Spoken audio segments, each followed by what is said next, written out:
Sampurasun para mitra, kalintang bingahna tiasa tepang deui dina acara Pani Ismanah di kanal YouTube YKB Bahasa Sunda. Sateu acan urang ngabandungan panglenyepan dinten ieu, hayu urang neneda nyuhunkeun pingpinan Roh Suci. Nun ama nulinggi di sawarga, abdi sadaya nyuhunkeun pingpinan Roh Suci kangge nuyun abdi sadaya dina ngalenyepan pangandika Gusti. Berkahan abdi sadaya supados tiasa ngargepkeun sareng ngalarapkeunana dina kahirupan sadidinten. Paneda ieu disuhunkeun di lebet nami Gusti Yesus Kristus. Hatur nuhun Gusti, amin. Para mitra, lenyepaneun urang dinten ieu dicutat tina buku renungan wasiat anu dijudulan Robih Paripolah Anjeun. Dumasar kitab Yeremia pasal 7 ayat 1 dugi ka 15. Sareng nas nu janten puseur panglenyepan urang nyaeta ayatna nu katilu anu ungelna kieu. Kieu anu kudu diucapkeun ka maranehna. Robah kalakuan jeung kabiasaan hirup maraneh sangkan ku kami diidinan caricing di dieu.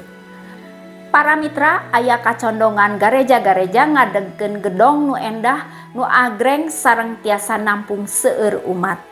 Rohanganana oge didamel sabisa-bisa masing matak genah ku ngagunakeun AC sareng nganggo peredam suara sangkan musikna kadanguna merdu. Nalika hal eta tos dicumponan, katawis aya hiji kareueus kaagulan yen garejana teu eleh ti gareja sanesna. Para mitra, Gusti ngadawuh ka urang Israel ngalangkungan Nabi Yeremia. Anjeunna ngawejang sangkan urang Israel teu ngagulkeun sumawona ngandelkeun bait pangeran. Margi nu nyalametkeun mah sanes bait pangeran, nanging pangeran Gusti nu hadir sareng ngancik sasarengan umatna. Kehadiran Allah di tengahing umat sanes pedah ayana bait pangeran atanapi bait Allah, tapi kumargi mantena kamanah.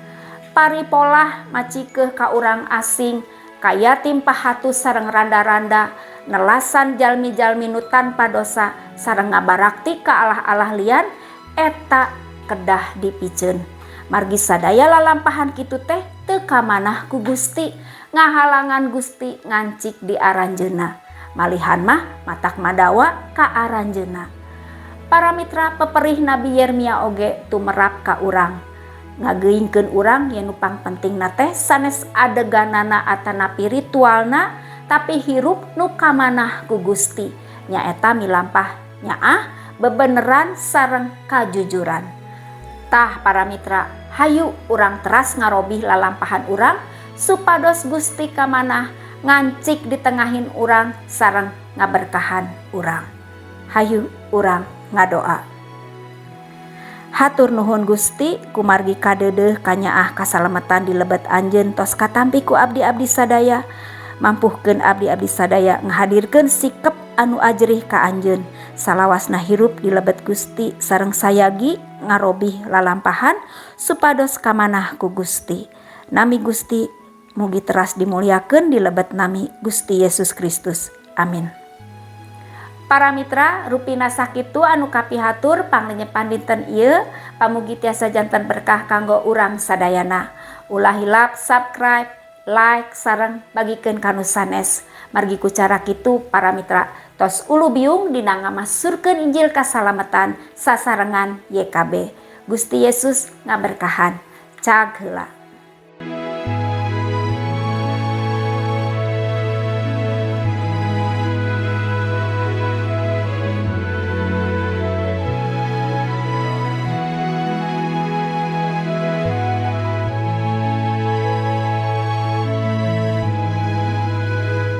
Sahabat, mari dukung pelayanan dan pekabaran Injil melalui YKB dengan membagikan link acara ini kepada sebanyak mungkin orang.